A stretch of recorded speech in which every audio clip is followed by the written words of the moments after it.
Welcome to the Tipping Point Show. I'm Jimmy Evans. I'm so glad that you've joined me today. Listen, I've got a fascinating interview coming up here in just a minute with Rabbi Hanan Kupiecki. He is a Jewish rabbi born in Jerusalem. He works with a ministry there, B'nai Israel.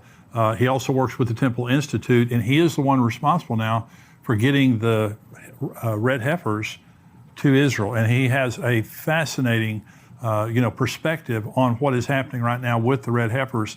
And that interview is coming up here in just a minute. Let me just say, we're going to Israel, and I want you to go with us. This is going to be late November, December of 2023. Pastor Ed Young and I, we're going to go on this wonderful journey through the Promised Land, Sea of Galilee, Nazareth, Jerusalem, and so much more. And we've carefully designed this trip to really be an encounter with God. Well, you're encounter the Holy Land, but also have a closer walk with God. If you've never been to Israel, or if you've been to Israel, we want you to join us. The link is there on the screen of how you can go on inspirationcruises.com/Evans, or you can click the link there on endtimes.com. We would love to have you join us. You can get more information there on the website. You can also sign up. We want you to, we already have a lot of people signing up. So that's inspirationcruises.com/Evans. And we want you to go with us to Israel. Let me also say, we're coming up on the end of the year here, Christmas time. If you're looking for gift ideas, give someone a subscription to endtimes.com. And you can see it there on the website where you can give a gift subscription for a month or for a year. I know you have people around you that would really be a blessing to them. Also, Where Are the Missing People? This book that we have, Leaving Behind, for people who are not raptured. And this is a great gift idea, the Tipping Point book. You can go on exomarriage.com and find those, or amazon.com. But if you're buying multiples now of this book, go to missingpeoplebook.com and you'll get the best discounts. We have great discounts for multiple copies of this. So that's a great gift idea. Well, I'm very honored today to have Rabbi Hanan Kupiecki joining me. He was born in Jerusalem. He studied at Hebrew University, and he has founded organizations to help Jews to migrate back to Israel. And he is the team leader for the Red Heifer Project for B'nai Israel. They work alongside the Temple Institute, and he's married with 3 children, and they live in Ephrat in the hills right outside of Jerusalem in Judah there. Rabbi, it's good to have you with us.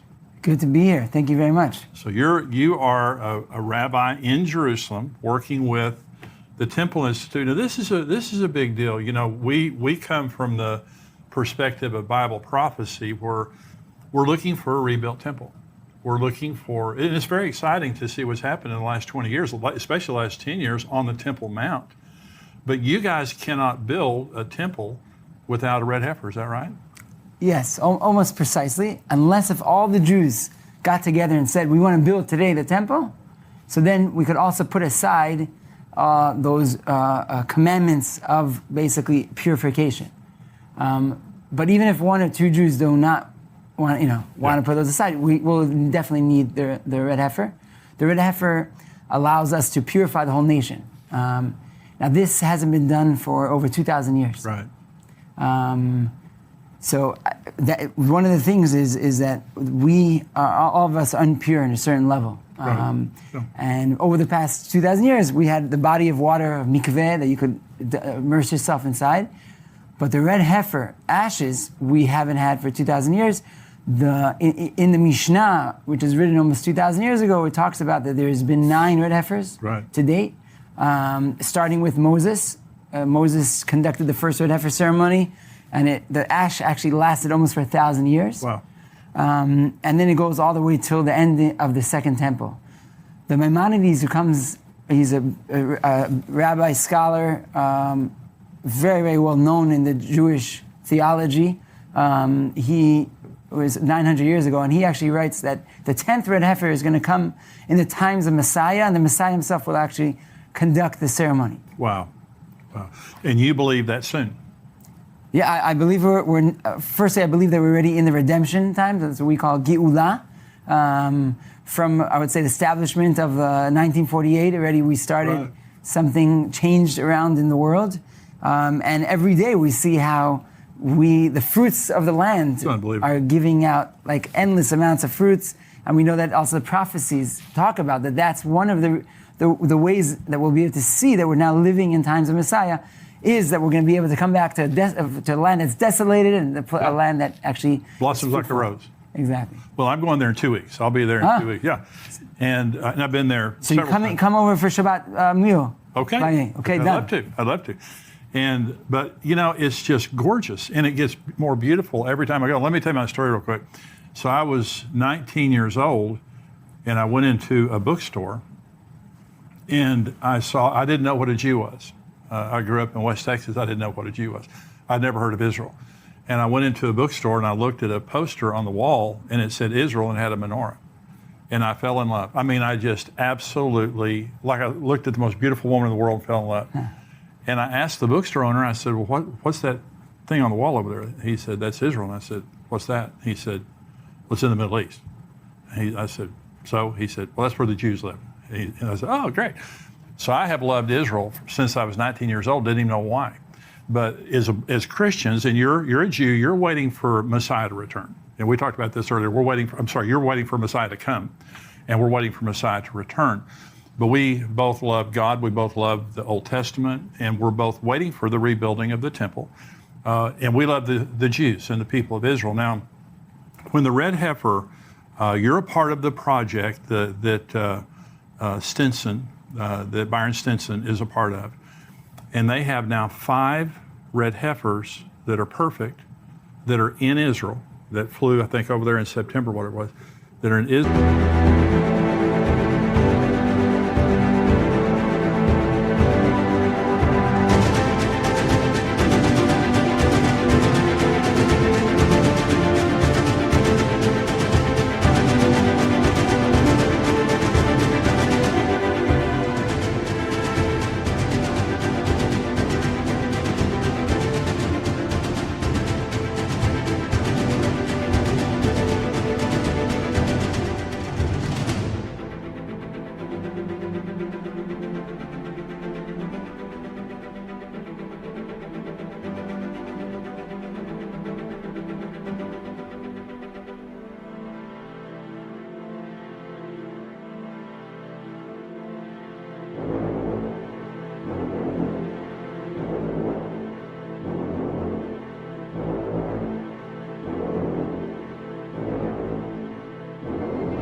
And they're all still perfect? Yeah, they're all amazing. I'll give you, I want to zoom out a little bit. So you're talking about you meeting for the first time or thinking a Jew. I can tell you for this project, 2 years ago when we started to search for red heifers around the world, I called up, just cold calls, some farmers, ranchers all around the world, and Texas has definitely been high up there because there's a lot of farms out here, a lot of ranchers. And I called up one of these guys. I said, I always started the conversation. We're looking for a red heifer. I'm calling from Jerusalem. Do you by any chance have a red heifer? And then I always said, I hope this doesn't sound to you crazy. So I had a few times people hung up the phone, but but one of these time I call up this guy and he's like, crazy? Boy, it's written in the Bible. It's written in the book of Numbers. I'm like, what? You know the book of Numbers? And to me, that was, he said, do I know the book of Numbers? I know it better than you. So to me, that was that was amazing. I never really came into contact with, living in Jerusalem, grew up in Jerusalem, studied in Jerusalem. So pretty much, I've been there and I haven't really came into direct contact with Christians. I heard about, the Bible Belt and stuff, but I never really understood that, these true believers around the world and that are really connected to the Bible. And it was just amazing as a Jew coming from Israel, from Jerusalem, to see that. So just a little bit about the project. So we've been searching. Byron's been our guy here. Yeah. He's been amazing. We've gone to all around putting out ad magazines to try to find, because one of the issues, and here I'm sure a lot of you guys heard about the red heifer. I'll just say the 5 rules of the red heifer. So firstly, it needs to be a pure red heifer that nothing happened to it from when it was born. It's not limping. It doesn't have any blemishes. It doesn't have any ear tags because that's a blemish. Right. That was one of our biggest issues, is that people would put ear tags. It can't have any black or white hairs. And having black or white hairs means more than one. So it can have one, but not more than that. And it needs to have, of course, all the hairs to be red, anywhere from ketchup red till cherry red. All those are good. You're not a yoke on it, anything. You can't sit on it. And the last thing, it needs to be in its third year. So in its third year, it means it needs to be 2 years and 1 month, and then it's good to go. And therefore, because there's so many rules out there, that God commanded us, it makes it very rare to actually have all those come together. With that said, I mean, we're now living in a time where there's plenty, and we have, I'm sure you guys know this stat better than me, but if I'm saying there's 250,000 ranches here in Texas, just in Texas. Okay, so imagine every ranch has an average of 50 cows. So we're talking about a lot of cows, and that's where we start to go out and search. And thank God we were very fortunate to be able to find the red heifers.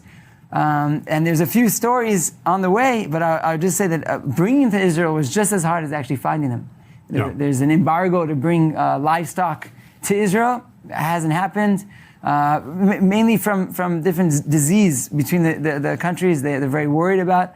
And we actually were able to bring them in on a special permit. We brought them in as pets. That's how we got them in. So that's also why there's 5, because you're allowed to bring up to 5 pets on your plane. And they came on an American Airlines flight, just 250 passengers on top, 5 red heifers on the bottom. Awesome. Yeah. So now I heard Byron Stinson was talking about. You said they couldn't have any ear tags. The guy that was supposed to come in and put the ear tags on them didn't because of COVID. That's correct. Or they'd have been tagged when they got born. So it's really a series of miracles. Ooh. And so now they have to be perfect. How old are they right now? They're around a year and a month. Oh, so we got another year to go. Yeah, we're time every year and a half. We don't, keep it. Well, let's talk about, because for the temple to be built, and you said it correctly, every Jew has to agree, and that's not going to happen. So I'll divide it into 2. For the temple to be built when you are impure, because all of us are impure. What does that mean? You were born. What I'm saying from the Jewish perspective, if one was in contact with somebody that passed away, right, then you are impure. And the way for you to purify yourself is with these ashes of the red heifer that's mixed with actually live water, what we call mayim chaim, water that comes from a spring. And then the priest sprinkles on you with a hyssop branch, and you get sprinkled on the 3rd and the 7th day, and then you're pure from coming into contact with somebody that passed away. So when you were born in a hospital, most likely 99%, in that week that you've been in the hospital with your mother, you basically became impure because somebody passed away at the same time. And therefore, there's 2 ways of going about building the temple. Either everybody says, listen, tum'ah hutra betzibur, which means that I probably would say even the majority of the Jewish people say, that's it, we're building the temple right away. And you could even put aside maybe the side of the purification. But there's another way, and it's even better than doing that, because hutra, which means we allow you if needed. But way better is, and also you don't maybe need the whole nation, you could also have many people coming together, is if you would have the red heifer ashes. That's even on a higher level, and it also would mean something to the Jewish people. You kind of would say it's also a sign from God. That's right. Within Jewish theology and within the Jewish beliefs and traditions, the red heifer is something that we anticipate. Just like Jerusalem is something that we anticipated to coming back into the old city walls. Right. And the same thing with the Temple Mount. The red heifer, from when you're in kindergarten, you learn about the red heifer. And it's something that you know that it's an act of God. To find that red heifer, to bring one to Israel. And then there's other elements that you need. You need a priest, you need a hyssop branch, you need a cedar tree, and then you also, of course, you need the plot of land, which we could also talk about. You have all those elements. In order for that to happen, there needs to be God's hand in it. Right. And when you see that God's hand's in it, you then feel like, okay, this is it. This is what we should be doing.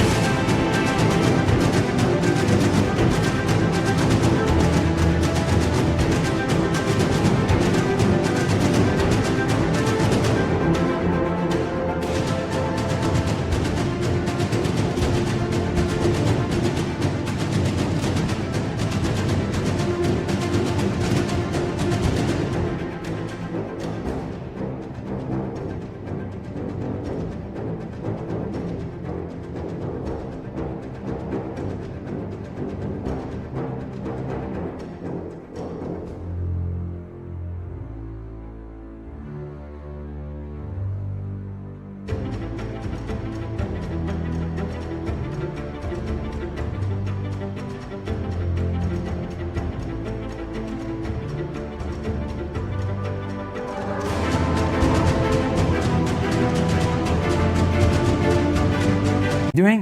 And that's what we pray for, that God should come back to Jerusalem. We should be able to build Jerusalem and be able to come back to where my house of prayer will be the house for all the nations. That's right. So you have the land. You have the plot of land. Yes, so it's been a few years that this plot of land has been purchased, and only during COVID, it actually, all the permits and everything was finalized. My partner, Tzachi Mamo, he came to one day, we were dealing with other projects, and he said, listen, I have this plot of land. What do you think we should do with it? He said, I had this maybe the vision, maybe to do like a restaurant or something that some visitors could come and you could see today how Jerusalem looks, and then maybe a screen that switches and you could see how the temple would look. So I asked him, why not? Why do we need to have a screen? Why can't we just build the temple? You don't have to have a screen that says. And then also, I was talking to my brother, he said, what about the red heifer? That's exactly where the red heifer ceremony is supposed to happen. Wow. And then wow. Many more things happened, and then we're like, okay, we need to look. We then contacted the Temple Institute, and then my problem I always thought was the priest, and the red heifer, of course, and the site. The other two, we have the hyssop, tolachani, which is a type of worm. You have the priest. Right, so the priest is I always thought was an issue, because you need to have a priest. We know Kohanim. Right. But the problem is you need a Kohen or a priest. Kohen is the Hebrew way of saying it, that is actually pure. That he wasn't born in a hospital. He never came into contact with somebody that passed away. It talks about in the Mishnah, it talks about that they would raise them on stones in Jerusalem in order for them to not come into contact with anybody that passed away. So one of the times I went up to the Temple Mount, I saw Rabbi Ariel, who is the founder of the temple. And I was talking to him, and I asked him, isn't the biggest issue of the red heifer the fact that we don't have a priest? He's like, what are you talking about? We have 6 priests that are ready to go. Oh, gosh. They have been from they were born till today. We have priests that are 13, 14, and 17, and even one that's 19, and they even know the rules of everything that needs to be done. That's not the issue. He said the issue is the place and the cow. Wow. So he said, the place. I said, we have this place. He's like, what? You have a place, a Mount of Olives? He called up his son, Rav Azariah, who's been working on the red heifer from a halachic perspective, from the Jewish customs and traditions, who's been studying it non-stop. He heard immediately, we met with him on the site. He's like, wow, this is a miracle. So now all we were left with the red heifer. And that's where we said, okay, so let's start we could find one. We started to search around the world. At the end, eventually we came to Texas. I mean, a side note, we always said that the red heifer is not exactly a sacrifice, it's a ceremony. Right. Also, there's only been 9, and the 10th, it's completely a ceremony. It doesn't even happen on the Temple Mount. It happens on Mount of Olives. Right. So in Hebrew, when we say a ceremony is called a tekes, that sounds to me like Texas, That's right. Maybe I love that's it. part of, they come from Texas. So that was another element. So can you build, and I know the Temple Institute's very familiar with all this, can the temple be built with the Dome of the Rock on the Temple Mount? So again, I don't want to get too much into the elements. I mean, one of the, if I would draw out the Temple Mount, you have the Dome of the Rock, right, and then you have Al-Aqsa Mosque. Right. A lot of people mistake, and they don't understand there's 2 structures up there. Right. And you'll see even in the news articles, they're going up to the Al-Aqsa Mosque. Al-Aqsa Mosque, El Katse, is on the edge. Okay, it's on the side of the Temple Mount. And actually, it's facing towards Mecca. That's right, the prayer direction. So what's up on the Temple Mount, you have the Al-Aqsa Mosque, and you have the Dome of the Rock. The Dome of the Rock is a building that has 8 basically walls, or that's how it's structured. And the Jewish belief is that that's exactly where under it is the dome or the rock that the whole world was created from, the rock that the temple stood. And I think that a lot of the answers I would say is probably we would have to see. We would have to see what would happen. Right. There's a lot of things that have to happen. And I think that the red heifer is the key to the redemption. It's the key to opening all this up. And maybe I'll take it totally, guys, off Christianity, take you off Judaism. I'll take you to the Quran in the Islam. One of the longest chapter in the Quran is called Surat al-Baqarah. It's the chapter of the heifer. Really? Yeah. And in that chapter, it happens to be the second chapter of the Quran, chapter number 2. In verses 61, 66, depending exactly which Quran you take, but pretty much over there, you'll be able to read the laws of the red heifer. The Quran also states and talks about, Muhammad also brought up and talked about the red heifer. And therefore, I believe that God, in a certain way, it's not, we don't believe in coincidence. There's for a reason that we have this ceremony or something that maybe could connect all the religions. Something maybe could unify. You could unify. And you know what? I'll even bring you the day that they arrived. Now, I'm going to remember everybody the day of their ride. I'm going to come back to that in 1 second. I just wanted to open up a little bit, one more theology point from a Jewish perspective, and then we'll get back to the day of their ride. Okay. And I'll bring you back to the Abraham Accord. So don't get lost in everything I'm saying now. So the year, 2 years ago, in the Jewish calendar is 5,781. Now, it stands for, in the Hebrew letters, is Tafshin Pei Aleph. Now, if you would take the acronym of those letters, it would then say the year of the red heifer. Now, Rav Azariah from the Temple Institute said this years ago. He said this in 2018. And when the year came, he's like, I guess it didn't work out. But truthfully, we found these red heifers, and they were in the mother's womb at that year. Wow. And the following year we found them, and then we're like, okay, we need what's the next acronym of the next year?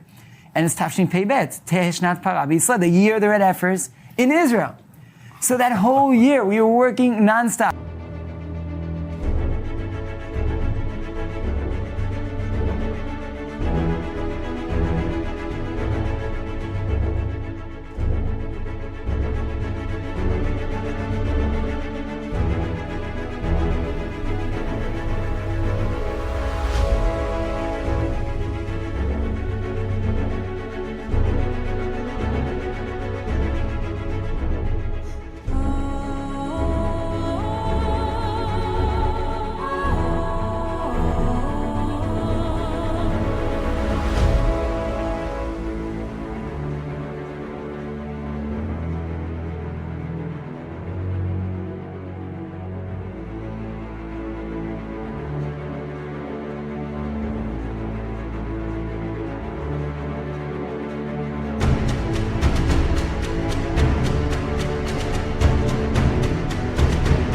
For months, on top of months, upon months, to try to bring them to Israel.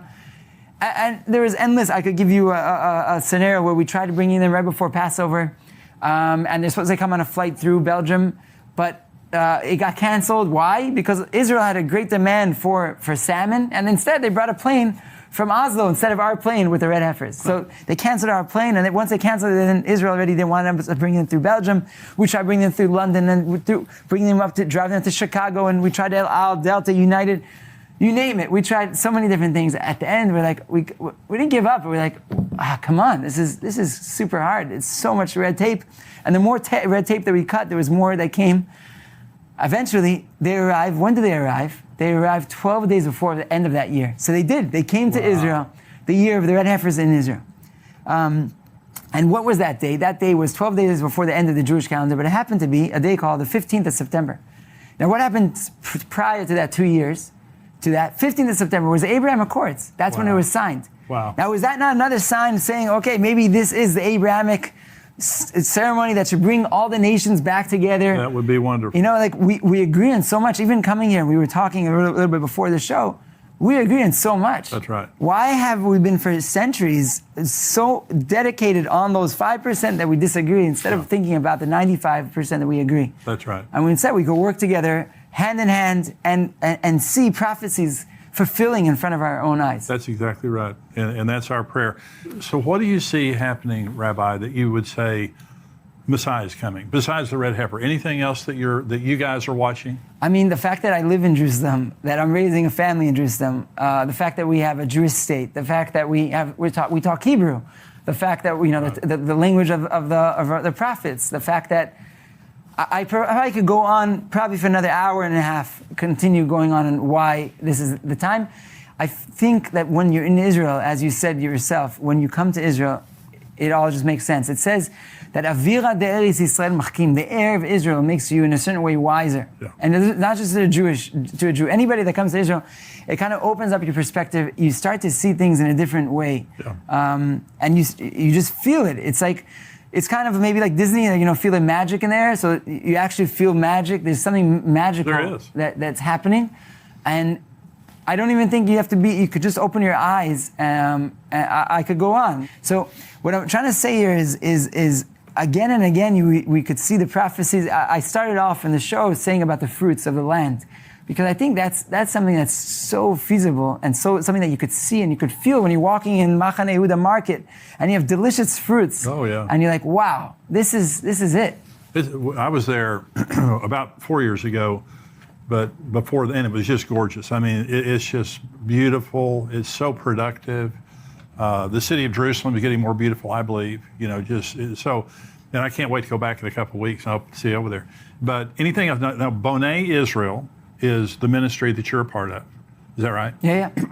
And you guys, you need money, right? You need some help. And for people to support what you guys are doing with the red heifers. It costs like $250,000 to take those red heifers over there, didn't it? Even more, but we'll tell you $250,000 just to keep you. But it was a pretty, not the worst, but then once they arrived, we also got from that, they're like, pay up. Yeah. Like, what? Yeah, you got to pay. So basically what we're trying to do now is the red heifers are in Israel. They're next to Beit Shan. And this is new news, breaking news. We just signed now with Shiloh, the ancient Shiloh site.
That we're going to be moving the red heifers to build a visitor center in Shiloh, where the tabernacle basically stood for 369 years, right before coming to Jerusalem. So maybe that's also, like a little bit in the back of our minds.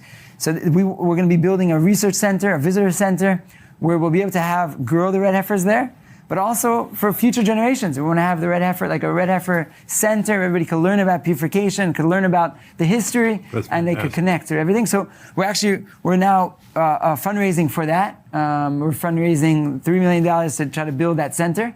We believe it's very, very important, and it's kind of what you were also asking before. We want to educate the world of what's happening, because it's not, going back to the Temple Mount and to the third temple, the temple is not just a Jewish temple. Right. The temple is for all nations, and we need all nations to come together. Right. We want the real peace. We don't want to just say it, it sounds good. It's the true meaning, and in order to do that, we need to really educate everybody about what's happening. And like shows like this are wonderful. They really talk about the real events that are happening and talk about the tipping points of things that are occurring in front of our eyes. So that's one of the elements that we're going to put the website up on our screen right now, in bonaisrael.com, and you can see how to spell it there. But there is a place, I went on the website this morning, and there's a place on there where they can give. It tells you more about the ministry.